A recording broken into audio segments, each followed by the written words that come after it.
Hello everybody, class 9th की worksheet आ गई बेटा। Worksheet number 22 we have done it in English medium, now we suppose to start in the Hindi medium.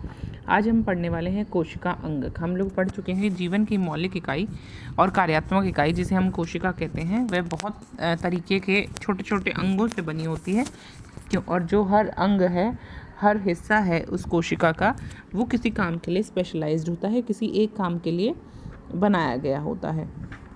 ज्ञान, हम जानते हैं कि हर कोशिका में कम से कम 3 गुण या 3 भाग होते हैं। पहला भाग होता है प्लाज्मा, दूसरा भाग होता है झिल्ली और तीसरा होता है केंद्रक कोशिका द्रव। यानी प्लाज्मा, झिल्ली, केंद्रक और कोशिका द्रव्य, ये 3 पार्ट ज़रूर होते हैं किसी भी कोशिका में। कोशिका में प्लाज्मा झिल्ली से घिरा हुआ एक तरल पदार्थ होता है जिसे कोशिका द्रव कहते हैं। कोशिका द्रव्य किसे कहते हैं? अगर आपसे पूछा जाए तो आप क्या कहेंगे? कोशिका में प्लाज्मा झिल्ली से घिरा हुआ एक तरल पदार्थ होता है जिसे कोशिका द्रव्य कहते हैं। कोशिका द्रव्य में केंद्रक के अलावा कई सूक्ष्म संरचनाएं होती हैं जिसे कोशिका के अंग कहा जाता है। यूकार्योटिक कोशिका में अंतर्द्रवी जालिका, ये अंगों के नाम है बच्चे।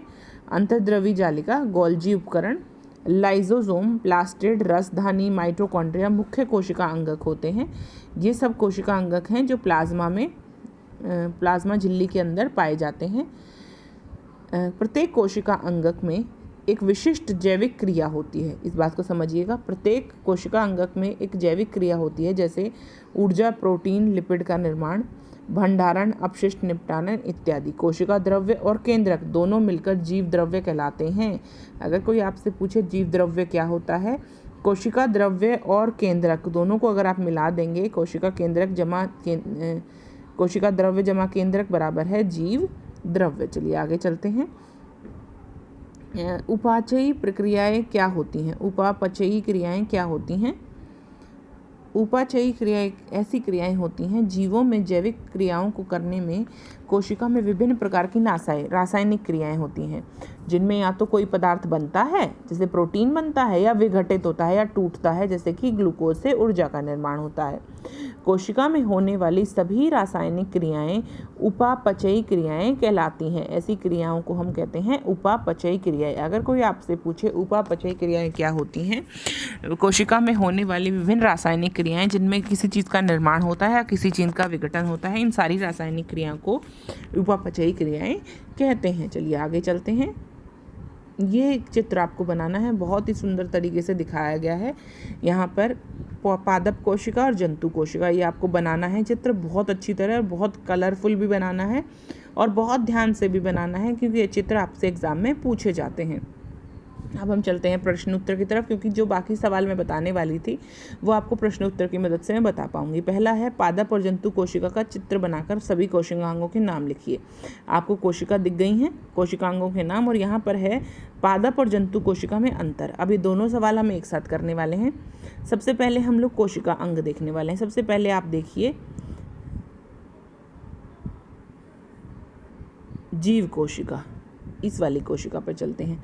कोशिका झिल्ली होती है, कोशिका भित्ति नहीं होती है। यह है तो पहला अंतर जो हम कहते हैं पादप कोशिका और जंतु कोशिका में। जंतु कोशिका में कोशिका झिल्ली होती है, जबकि जो पादप कोशिकाएं होती हैं उसमें कोशिका भित्ति भी होती है। क्या होती है? कोशिका भित्ति भी होती है, जो कि इसमें नहीं होती है। तो पहला अंतर आपको पता चल गया।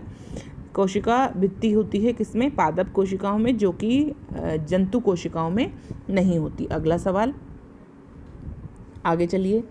गोल्जी उपकरण दोनों में होते हैं, राइबोसोम्स दोनों में होते हैं, कोशिका द्रव्य दोनों में होता है, लाइसोसोम्स दोनों में होते हैं, माइटोकॉन्ड्रिया भी दोनों में होते हैं, केंद्रिका भी दोनों में है, केंद्रक भी। तारक केंद्र जो है, ये सिर्फ तारक केंद्र, बेटा यहाँ चित्र में गलत दिखाया गया है, ये है तारक केंद्र। ये जो तस्वीर है ये तारक केंद्र की तस्वीर है, ये नहीं है। तारक केंद्र का कार्य क्या होता है?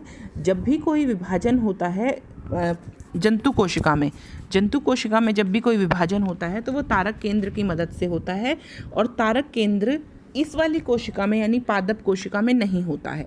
ये डिफरेंस भी पता चल गया आपको। दूसरा डिफरेंस, पहला डिफरेंस ये था कोशिका भित्ति पादप कोशिका में होती है, जंतु कोशिका में नहीं होती। दूसरा डिफरेंस ये है बच्चों कि तारक केंद्र जंतु कोशिका में होता है लेकिन पादप कोशिका में नहीं होता है।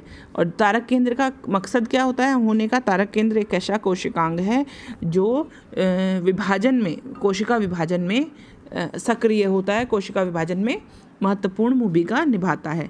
आगे हम चलते हैं। राजधानी, माइटोकॉन्ड्रिया, कोशिका द्रव्य, ये सब जगह।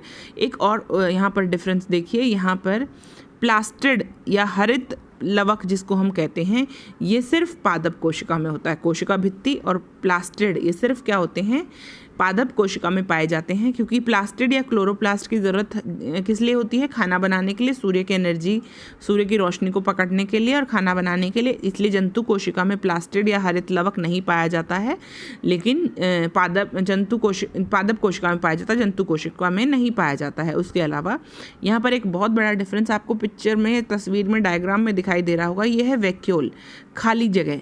ये जो खाली जगह है ये बहुत बड़ी होती है, किसमें, इस कोशिका में, राजधानी झिल्ली बोलते हैं इसको। ये बहुत बड़ा होता है वैक्यूल। यहाँ पर जो पादप कोशिकाएं होती हैं उसमें राजधानी जो होता है वो बहुत बड़ा होता है। राजधानी यानी कि ये खाली जगह जहाँ पर पानी, हवा या कोई भी चीज़ रख सकते हैं, तो ये राजधानी बहुत बड़ा होता है किसमें, पादप कोशिकाओं में। और किस में बड़ा नहीं होता है, ये नहीं बड़ा होता है जंतु कोशिकाओं में। जंतु कोशिकाओं में बहुत छोटे छोटे होते हैं और कई बार नहीं भी होते हैं, ठीक है। और एक और डिफरेंस आप लिख सकते हैं, जंतु कोशिका की जो शेप होती है, जो आकार होता है, वो एक जैसा नहीं होता, वो बदल सकता है। लेकिन यहाँ कोशिका भित्ति होती है पादप कोशिकाओं में, इसलिए इसका आकार नहीं बदल सकता है। ये चारों अंतर आप लिख सकते हैं। मैं फिर से बताती हूँ चारों अंतर एक एक करके। यहाँ पर कोशिका भित्ति होती है, सबसे पहला अंतर, पादप कोशिका में कोशिका भित्ति होती है, यहाँ पर नहीं होती है। यहाँ पर प्लास्टिड या हरित लवक होता है, यहाँ पर नहीं होते हैं। यहाँ पर तारक केंद्रक होता है, बहुत बड़ा नहीं, तारक केंद्र होता है, यहाँ नहीं होता है। यहाँ पर बहुत बड़ी राजधानी होती है, जो कि यहाँ पर होती है या नहीं भी होती, लेकिन होती हैं तो बहुत छोटी होती हैं, ठीक है बच्चे। यहाँ पर बड़ी सी बीच में राजधानी होती है, बहुत बड़ी यहाँ पर नहीं होती है। तो ये डिफरेंसेस आप लिख सकते हैं।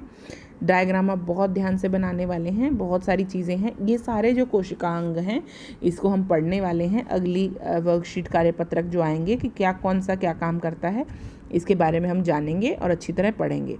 उपापचयी क्रियाएं क्या होती हैं, उदाहरण सहित लिखिए। चलिए बताती हूँ। उपापचयी क्रियाएं मैंने आपको यहीं पर बताया था कि आप पढ़ लीजिए ध्यान से, पूछा जाता है और बार बार।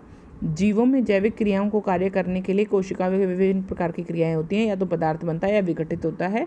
इन क्रियाओं को हम कहते हैं उपापचयी क्रियाएं, ठीक है बच्चे। ये हो गया आपका पहला उत्तर। अगला क्वेश्चन कहता है, कोशिका द्रव्य कहाँ स्थित होता है। कोशिका द्रव्य देखिए यहाँ पर प्लाज्मा झिल्ली के अंदर होता है। कोशिका की प्लाज्मा झिल्ली से घिरा हुआ एक तरल पदार्थ जिसे कोशिका द्रव्य कहते हैं, ठीक है बच्चे। ये कोशिका द्रव्य की डेफिनेशन भी हो सकती है। ये कोशिका द्रव्य कहाँ होता है, प्लाज्मा झिल्ली से घिरा हुआ होता है, कोशिका के अंदर होता है। आई होप ये वर्कशीट आपको समझ में आई। कोई डाउट हो तो पूछिएगा, सारे अंतरों को ध्यान से लिखिएगा। और सबसे ज़रूरी चीज़, ये जो चित्र बनाए गए हैं, चित्र बहुत ध्यान से अपनी नोटबुक में बनाइए, क्योंकि आपके काम आने वाली चीज़ें हैं। ये बहुत ध्यान से चित्र बनाने हैं, आपके चित्र आपके एग्ज़ाम में भी आएंगे। चलो बच्चों, मिलते हैं अगली वर्कशीट में, तब तक बाय बाय।